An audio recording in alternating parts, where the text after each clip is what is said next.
아멘. 할렐루야. 아멘. 주일 첫 시간부터 주님께 드리신 우리 주의 백성들에게 하나님 주시는 풍성한 위로와 응답이 있기를 먼저 주의 이름으로 축원합니다. 영상으로 자리를 구별하신 모든 분들에게도 동일한 은혜 있을 줄로 믿습니다. 오늘 미가서 7장 말씀을 통해 주와 같은 신이 어디 있으리이까, 주와 같은 신이 어디 있으리이까 란 제목으로 말씀을 전하겠습니다. 지난 한 주 미가서와의 여정을 보냈습니다. 미가서는 총 7장으로 오늘 이 미가서의 마지막 부분을 보게 됩니다. 미가서는 그다지 유복한 가문 출신의 사람이 아니었습니다. 그는 예언자였지만 사회개혁자이자 시골의 시인이었고 왕궁이 아닌 사회 백성들에게 하나님의 진리를 전했습니다.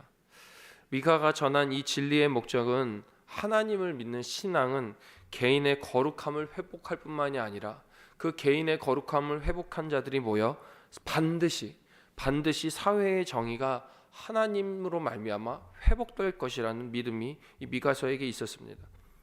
그 하나님의 메시지가 오늘의 본문의 제목이자 미가 이 이름의 뜻인 제목에 모두 담겨 있습니다.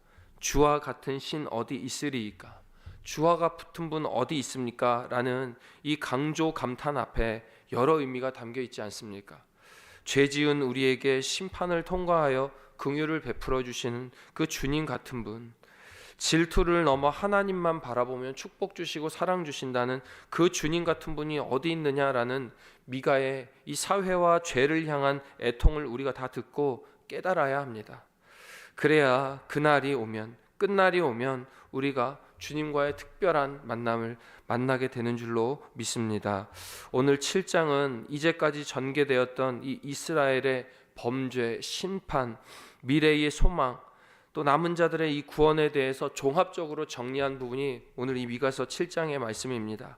미가 선지자가 어떠한 내용들을 우리에게 정리하여 알려주는지 몇 가지로 나누어 은혜를 나누고 오늘 주님 앞에 이 미가 선지자가 주는 기도 제목을 우리의 삶의 기도 제목으로 삼기를 원합니다.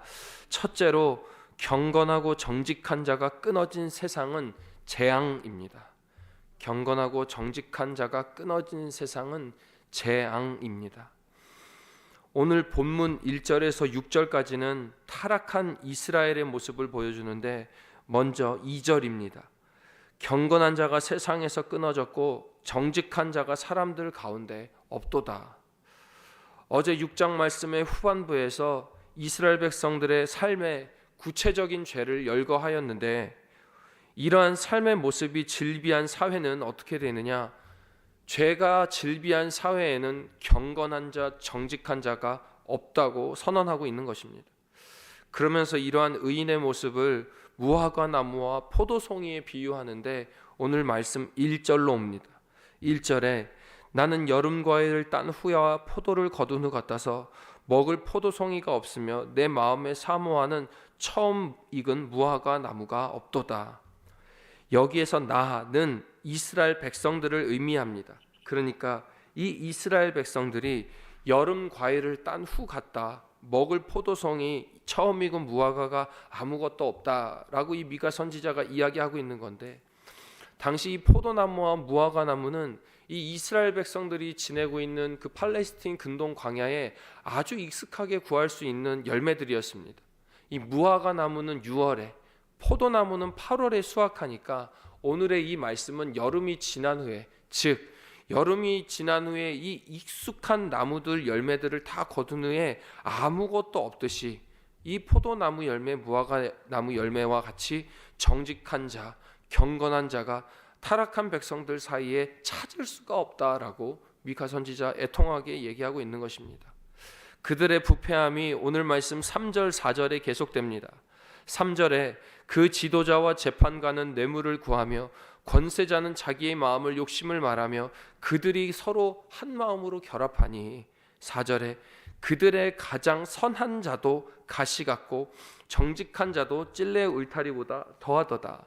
사회의 지도창들, 법을 공정하게 집행해야 할 재판관들이 뇌물에 빠지고 나아가 선한 자 중에 가장 선한 자도 가시 같고 울타리 같다. 즉 사회의 전체에, 이 공동체에 타락과 부패가 왔다는 것을 의미합니다.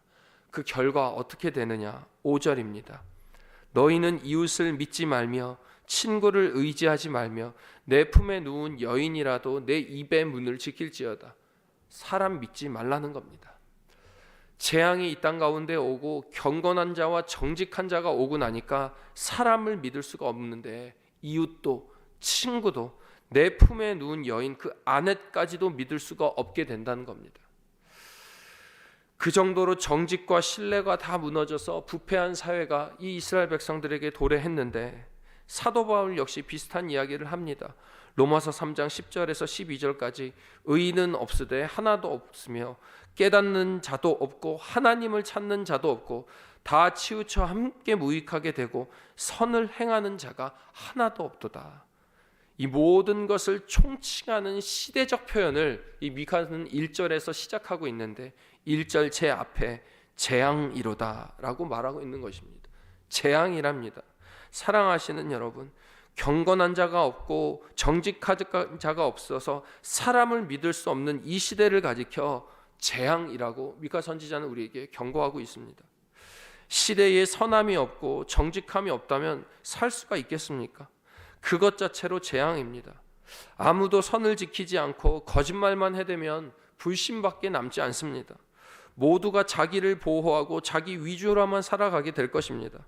오늘 이 미가서 성경 말씀은 이러한 사회의 모습을 철저하게 경계하며 우리에게 다시금 권면합니다. 재앙이 아닌 은혜를 간구하는 자에게 지혜를 베푸시는 분이 우리 주님인 줄로 믿습니다. 주님을 경외하는 자들의 기도를 들으시는 우리 주님 앞에 간구하는 마음으로 나아가 경건하고 정직한 자가 넘쳐나는 사회대가 해달라고 기도하시는 여러분과 제가 되기를 주의 이름으로 축원합니다. 둘째로 엎드러질지라도 여호와를 바라보는 성도가 됩시다. 엎드러질지라도 여호와를 바라보는 성도가 됩시다. 미가 선지자는 믿음을 가진 자들이 걸어갈 길에 대해 오늘 8절에서 다음과 같이 이야기합니다. 나의 대적이여 나로 말미암아 기뻐하지 말지어다. 나는 엎드러질지라도 일어날 것이며 어두운 데에 앉을지라도 여호와께서 나의 빛이 되실 것이다. 다시 말씀드립니다. 나는 엎드러질지라도 일어날 것이며 어두운 데에 앉을지라도 여호와께서 나의 빛이 되실 것이다. 고난 중에도 하나님에 대한 강력한 믿음이 있는데 엎드러질지라도 일어날 것이라는 믿음인 것입니다. 강력한 이 믿음의 회복성, 탄력성은 하나님이 어두운 곳에 있을지라도 우리에게 빛이 된다는 것, 이 확신이 우리 안에 있을 때에 하나님께서 보여주시는 놀라운 기적의 삶인 줄로 믿습니다. 저는 가장 위로가 되는 부분은 하나님이 힘이 된다라는 이 부분도 위로가 되지만 엎드러질지라도 이 부분입니다. 넘어진다는 것입니다. 살다 보면 고통과 고난, 죄성과 연약함으로 우리가 사회에서 넘어진다는 것입니다. 고난이 우리에게 닥친다는 것입니다. 이것이 당연한 인간의 연약함이라는 것입니다. 성경의 수많은 인물들이 이 연약함을 경험했습니다. 출애굽의 리더 모세, 하나님께서 리더로 세우시니까 나 말 못해요, 나는 하지 못해요 이야기합니다. 그런데 주님이 내가 네 입과 함께 하겠다 약속하십니다.